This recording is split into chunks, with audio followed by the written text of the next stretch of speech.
Welcome to the deep dive. We're here to sift through sources, pull out the key ideas, and maybe spark some new thinking for you. And today we're diving into a really fascinating piece by Dr. Pooyan Ghamari. It's called Zal and Simurgh, the Skyborn Visionary. Right, and the subtitle is A Child Raised by a Mythical Bird.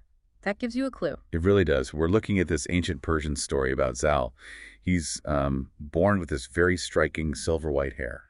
Which sounds cool, but apparently not to his father, Sam. No, not at all. Sam's a powerful guy, a leader, but he sees this difference, this hair, and reacts with fear.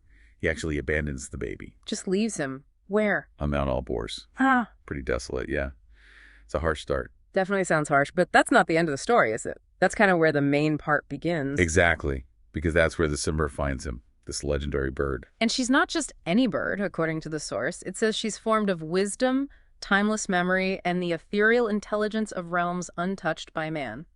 Quite something. It really sets her apart. And Dr. Ghamari's whole point, the reason we're diving into this, is that this ancient myth isn't just, well, a myth. Okay. How so? He sees it as a powerful metaphor, especially for what he terms awakened souls today.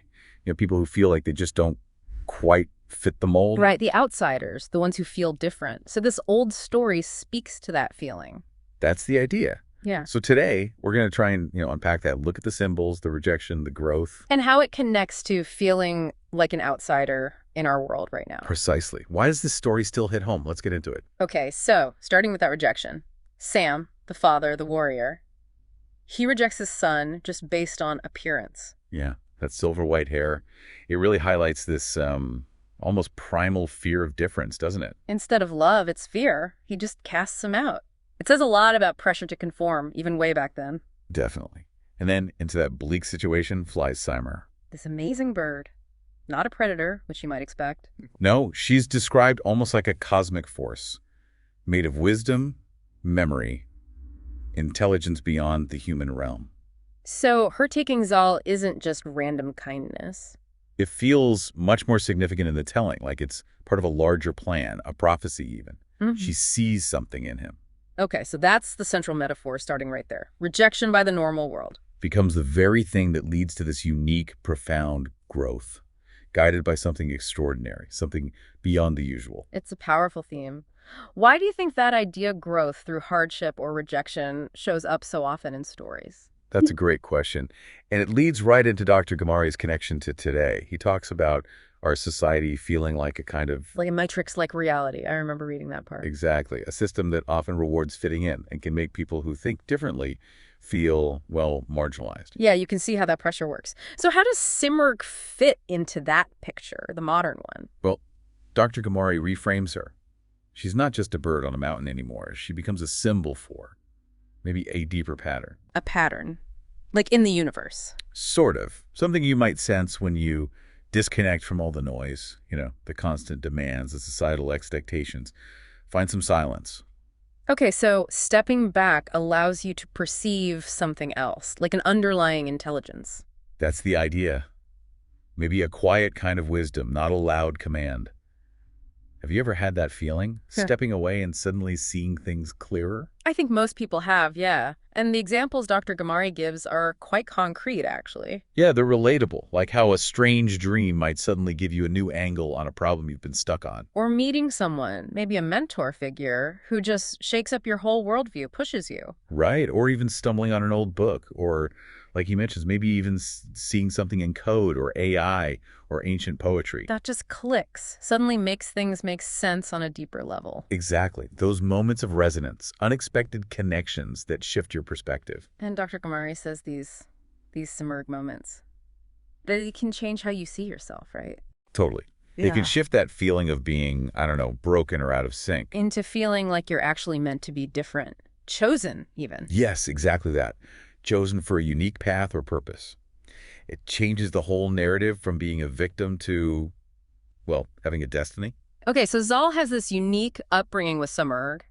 Then what? He eventually goes back, right? She does return to his father's kingdom, but what's really important is why he returns. It's not for revenge, because you might expect that after being abandoned. No, not at all. He comes back imbued with the wisdom, the perspective he gained from Simurgh.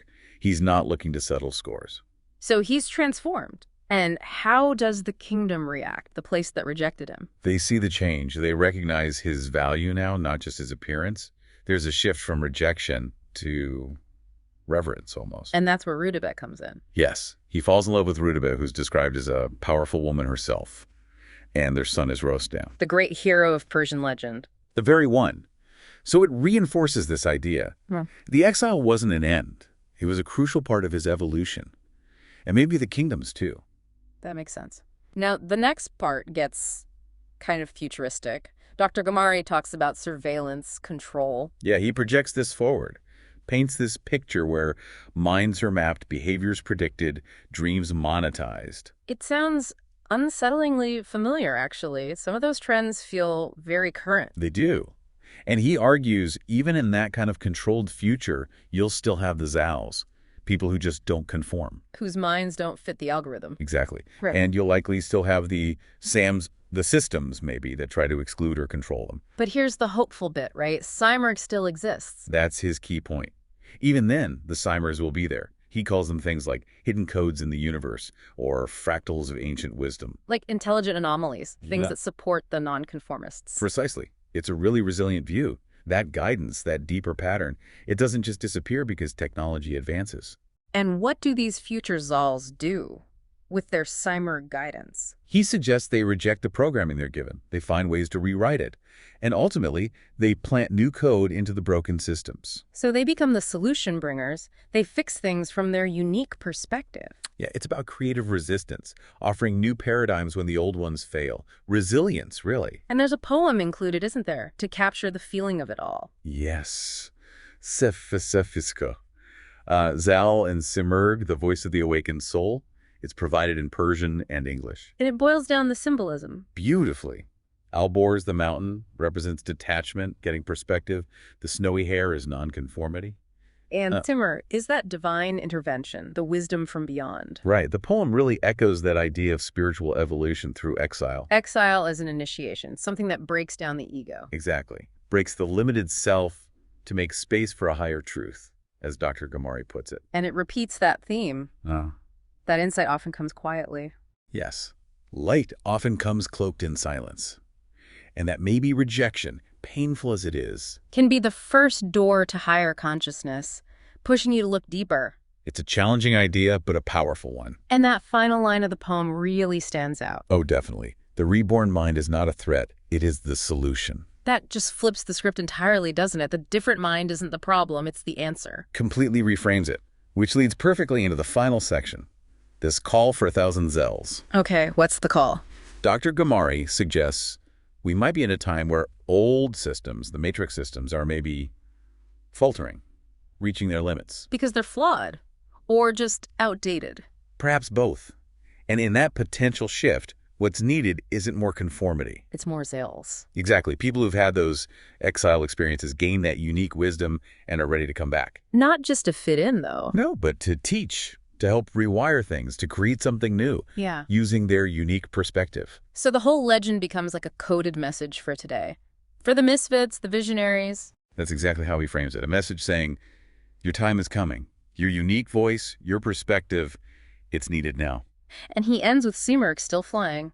Yeah, this image of Simurgh still out there, waiting for those who dare to dream bigger than the current systems allow, ready to guide them. It's quite inspiring. Definitely. So wrapping this up, the big takeaway seems to be the timelessness of this story.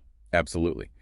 Zal and Simurgh is this enduring metaphor for transformation, embracing what makes you different, even when society pushes back. And connecting with that deeper wisdom, that inner Simurgh. Can lead not just to personal growth, but maybe even help shape a better future. It's about finding strength in individuality, guided by something deeper. Well put.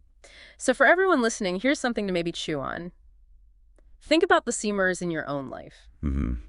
Those unexpected insights, maybe people who challenged you, paths that seemed like detours but taught you something vital. Yeah, and then consider how could embracing your own Zal-like qualities, the things that make you uniquely you, even if they don't always fit in, how could that actually contribute to positive change, not just for you, but for the world around you?